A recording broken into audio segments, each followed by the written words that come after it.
If you're having issues streaming any of your favorite programs on Netflix, this video should help you fix that. Well, in today's tech video, I'm going to show you how to fix the Netflix app if it isn't working on your Roku device.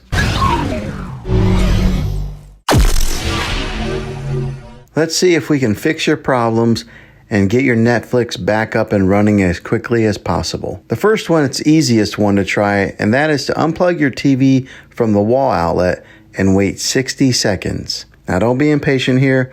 Wait the whole 60 seconds, then plug it back in. This is very different from turning off your TV with your remote control. This is called a hard reset of your TV, so make sure you do this method. If that doesn't work, then find your router that is giving you Wi-Fi and unplug the power to that for 60 seconds. Then plug it back in. If that fixes it, great. If not, let's move on to the next method. Try deleting the Netflix app on your TV.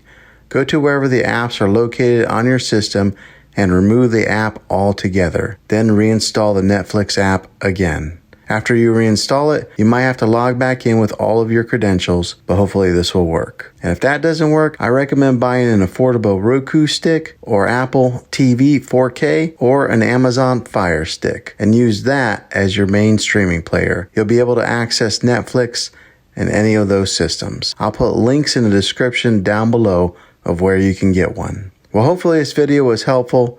If it was, go ahead and throw a thumbs up and hit that subscribe button. I make tech videos all the time, and I would love to have you back in the next one. Take care.